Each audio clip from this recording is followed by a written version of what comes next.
한창 결혼을 준비 중인 35살 여성분이 물리치료를 받다가 갑자기 파혼하게 되었다는데 도대체 무슨 일이 있었는지 지금 바로 알아보겠습니다. 안녕하세요. 저는 35살의 미혼 여성입니다.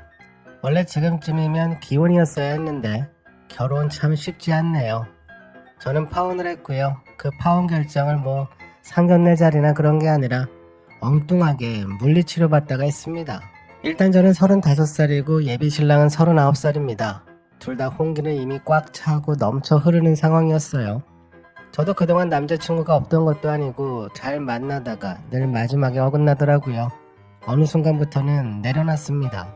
그러다가 직장 선배가 거의 반강제적으로 소개팅을 잡아서 나가게 되었어요. 그때까지도 별 기대감 없이 나갔습니다. 약속 장소에 도착했고 소개받은 남자를 봤는데 첫인상은 그냥 쌀자루 같았습니다.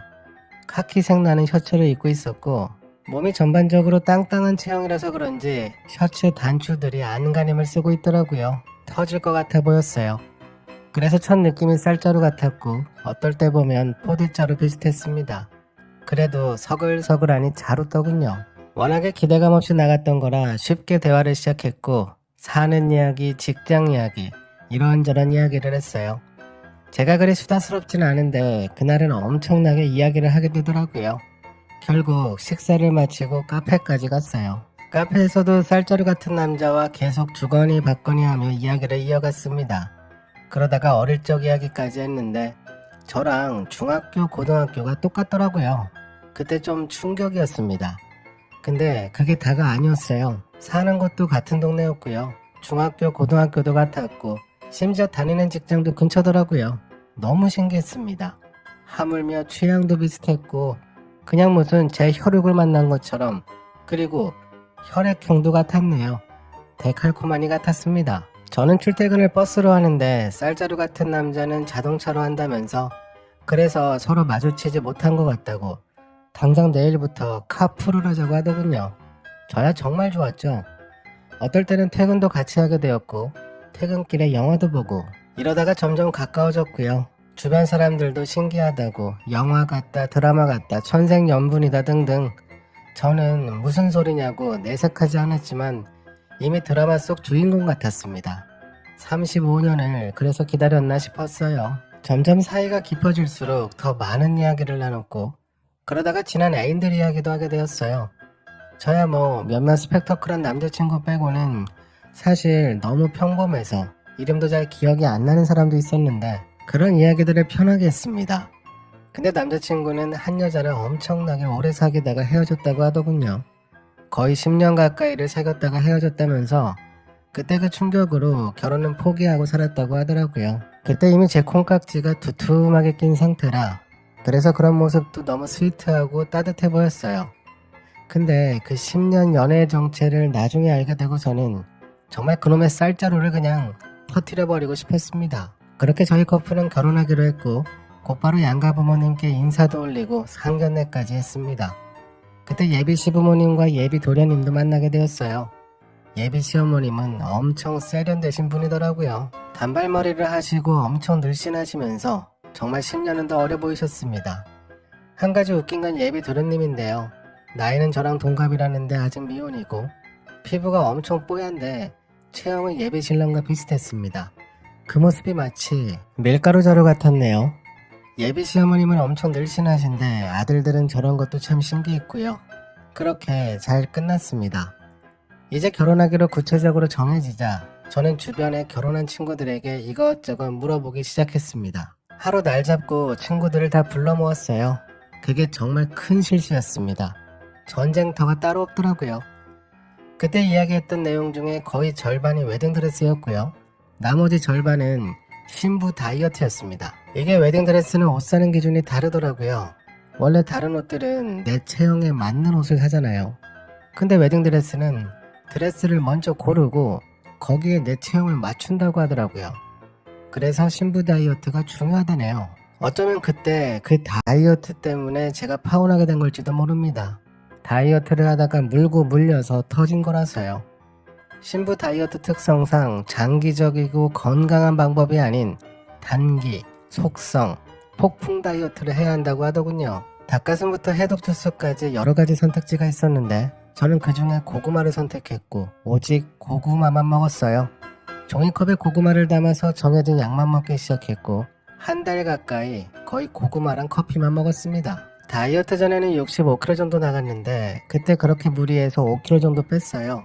키는 165고요. 근데 무리가 많이 왔는지 늘 피곤하고 어지럽고 힘들었어요. 그런 제 모습을 엄마가 한심하게 보시고는 어느 날에 헬스장을 끊었다면서 티켓 한 다발을 주셨어요. 새로 생긴 헬스장에서 할인 이벤트를 한다고 해서 요즘은 기간 단위로 헬스장을 다니는 게 아니라 티켓으로 100장씩 사다가 다니는 것도 있다더라고요. 그 티켓을 받아들고 다음날부터 헬스장에 나갔는데 나간 지 딱 일주일 만에 파혼하게 되었습니다. 헬스장에서 예비 시어머님을 만났거든요. 동네도 근처라 이번에 할인 이벤트 한다고 예비 시어머님도 오셨나봐요. 헬스장에서 저를 보시고는 엄청 반갑게 아는 척을 하셨고 그래서 저도 예의 바르게 인사드리고 운동을 했습니다. 좋아하는 드라마를 보며 열심히 자전거를 타고 있었는데 뒤에서 누가 저를 찌르더라고요. 예비 시어머님이셨습니다. 저에게 오셔서는 운동을 알려주시겠다며 자전거는 그만 타라고 하시더라고요. 그때부터 어머님과 운동을 했어요. 근육 운동을 해야 요요가 오지 않는다고 하시며 이것저것 쇳덩이들을 밀었다가 당겼다가 들었다가 놨다가 했습니다. 시어머님은 몸소 시범을 보여주시며 약간 무리하시는 것 같았는데도 저에게 엄청 강한 모습을 보여주려 하셨어요. 머리에 핏줄이 서서 튀어나오려고 하셨는데 자기는 괜찮다고 늘 이 정도 운동을 한다고 하셨으니까요. 어머님이 하시는데 저도 해야죠. 그렇게 그날 완전히 녹초가 돼서 집에 와서는 그냥 그대로 뻗어버렸어요. 어떻게 잠이 든지도 기억이 안 났습니다. 근데 아침에 일어나 보니 목이 돌아가지 않더라고요. 담이 걸렸습니다. 거기다가 온몸에 근육통이 생겨서 그것도 힘들었고 목까지 안 돌아가니 아예 걷기조차 힘들었습니다. 간신히 출근 준비를 해서 예비신랑 자동차를 타고 함께 출근했어요. 목이 안 돌아가서 안전벨트도 못 매서 예비신랑이 엄청 걱정하더군요. 그 정도면 그거 일주일은 넘게 간다고 치료를 받아야 한다고 하면서요. 그러면서 저에게 어떤 한의원을 소개해줬는데 동네에서 제일 유명한 곳이라고 추나도 받을 수 있다고 하면서 저보고 무조건 거기 가서 추나도 받고 침도 맞고 물리치료까지 하면 많이 좋아질 거라고 했습니다. 일단 출근해서 오전 근무만 하고 반차 쓰고 나왔습니다. 목이 돌아가지 않으니 일도 못하겠더라고요. 회사에서 나오자마자 곧장 한의원으로 갔습니다. 아까 아침에 예비신랑이 추천해준 곳으로 갔어요. 가서 추나도 받고 으드득거리면서 엄청 시원하더라고요. 침도 맞고 물리치료실에 가서 저주파 치료도 받았습니다. 편하게 엎드려서 어깨에 저주파 붙이고 있었는데 옆에 커튼 너머로 어떤 아주머니가 엄청 시끄럽더라고요. 전화통화를 하는 것 같았는데 엄청 거슬렸습니다. 근데 그때 예비 신랑 이름이 나오더라고요. 우리 땡땡이가 40 넘기 전에 장가를 가긴 가네 하더라고요. 그때부터 예비 시어머님이라는 걸 알았어요. 어제 운동 조금 했다고 바로 물리치료 받는 게 창피해서 그냥 조용히 받고 나가려고 숨 죽이고 있었거든요. 그렇게 옆에서 예비 시어머님의 통화를 듣다가 너무 열이 뻗쳐서 정말 돌아버리는 줄 알았습니다. 목 좀 돌아가게 하려고 물리치료 받는데 목이 아니라 눈이 돌아가게 생겼더라고요. 뒤집힐 것 같았습니다. 아니 신부는 초혼이래. 그니깐 그때 혼인신고 늦게 한 게 얼마나 다행이야.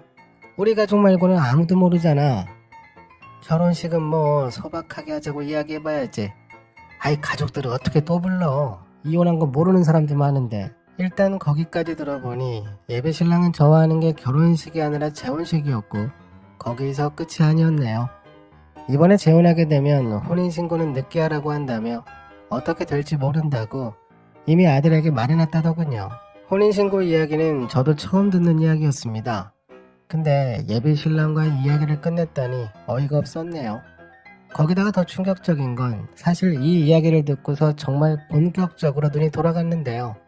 제가 살을 안 뺀다네요. 아니 그동안 거의 한 달 동안을 고구마만 먹었는데 그리고 체중이 5kg가 줄었는데 저보고 관리를 안 한다면서 늦게 결혼하는 건 다 이유가 있다면서 그런데 어쩌겠냐고 40살 전에 장가를 보내야 한다며 한숨을 쉬시더군요. 곧 40살이 되는 게다가 재혼하는 남자랑 결혼하려고 가방에 늘 고구마를 갖고 다녔거든요. 허탈했습니다. 커튼 너머의 예비 시어머님은 그때까지도 전화통화를 하며 어제 저랑 헬스장에서 만난 이야기를 하시더라고요. 이제 와서 헬스장 가면 살이 빠지겠냐고 하시길래 더는 못 참겠어서 그냥 그 자리에서 일어나 버렸습니다. 블라우스도 채우지 않고 펄럭거리며 곧장 제 옆 커튼을 제쳐버렸습니다. 옆 사람은 예비 시어머님이 맞았고요. 전날 헬스장에서 무리하셨는지 등에는 파스로 도배를 하고 물리치료를 받고 있다가 저랑 눈이 마주쳤습니다. 저보다 더 심하게 담이 왔는지 저와 눈이 마주치고서 엄청 놀라서 소리까지 지르셨는데도 못 일어나시더라고요. 저는 그 모습도 어처구니가 없고 통화 내용도 어이가 없고 그리고 누구랑 통화하는 건지 너무 궁금했습니다. 그래서 곧장 예비 시어머님의 전화기를 뺏어들고 누구세요? 라고 물어봤습니다. 예비 시어머님은 옆에서 바둥거리시며 혼자 일어나지도 못하는데 저를 어떻게 맞겠나요? 전화기 너머로 계속 누구냐고 물어보길래 제가 그랬습니다. 5분 전까지 예비 며느리였습니다. 방금 파혼했고요. 아줌마 덕에 손 갔던 재혼도 알게 되고 참 고맙습니다. 그리고는 전화기를 놓고 그냥 나와버렸어요. 집에 가자마자 오늘 있었던 일을 모두 다 엄마에게 이야기했고요. 엄마는 곧바로 예비 신랑에게 전화하셔서 난리를 치셨고 그래도 분이 풀리지 않으셨는지 외투를 입으시더라고요. 직접 가서 얼굴을 봐야겠다면서 예비 시댁으로 가셨어요. 저도 당연히 엄마를 따라 나갔습니다. 예비 사돈집은 정말 가까웠습니다. 도착하자마자 현관 벨을 누르고 문을 두드려도 아무 반응이 없었고요. 하는 수 없이 나중에 저녁에 다시 오자며 나갔는데 아파트 정문 쪽에서 예비 시어머님이 보이더라고요. 그 와중에 물리치료는 끝까지 다 받고 오신 것 같았습니다. 그러자 저희 엄마가 갑자기 달리기 시작했어요. 예비 시어머님은 저희 엄마를 보자 깜짝 놀라시더니 사돈께선 여기 어쩐 일로 오셨나요? 시치미를 떼자 엄마는 바로 소리를 지르며 사돈 같은 소리 하네. 정신 빠진 년이 어디서 사기를 쳐 하며 소리를 지르셨고 그러자 예비 시어머님도 사기는 무슨 사기 서류상으로 깨끗한데 그럼 재혼이 아니지 하며 성질을 돋구셨습니다. 그냥 머리채를 잡아달라 부탁을 하시지 왜 계속 성질을 돋구셔서 머리털이 뽑힐 정도로 난리가 났습니다. 경비 아저씨들까지 달려나오셔서 말리셨고 예비 시아버지 그리고 친정아버지까지 다 오셔서 결국 끝이 났네요. 나중에는 예비 신랑까지 왔고요. 무슨 일이냐고 놀라서 달려오더니 자기 엄마에게 먼저 가더군요. 그래서 제가 쫓아가서 부모 앞에서 싸대기 올려버렸습니다. 재혼도 재혼인데 저와는 상의도 없이 혼인신고를 늦춘다고 이야기했다는 게 너무 참기 힘들었거든요. 나이 40이 코앞인데 마마보이였다는 게 어이가 없었네요. 그날 그렇게 파혼을 했고 나중에 이야기를 들어보니 예비 신랑은 5년 연애한 여자와 결혼을 했다가 1년 만에 이혼했다는데 이혼 이유는 굳이 듣지 않아도 혼인신고도 막을 정도면 뭐 시어머니가 원인이겠죠. 파혼하고 나서 집에 오자마자 고구마는 싹 다 버렸고요. 엄마랑 단둘이 비빔밥 만들어서 흐드러지게 먹었습니다. 5kg 빠진 건 3일 만에 복구되더라고요. 이제 다신 제 인생에 고구마는 없습니다. 감사합니다. 제가 준비한 사례는 여기까지입니다. 재혼을 숨기고 새로 결혼을 하는 게 참 간도 크네요. 그거 어차피 나중에 사촌들 만나게 되면 다 알게 될 사실인데 어쩌려고 이야기를 하지 않았는지 참 대책 없어 보이네요. 그냥 확 고구마를 던져버리지 그랬나요? 그래도 어머님이 크게 한바탕 하셨다니 다행입니다. 이건 사기 결혼이 맞죠? 더 혼나야 합니다. 그런 사람은. 아마 그 아들은 끝까지 결혼하기 힘들 겁니다. 오늘도 저희 영상을 시청해주셔서 감사합니다.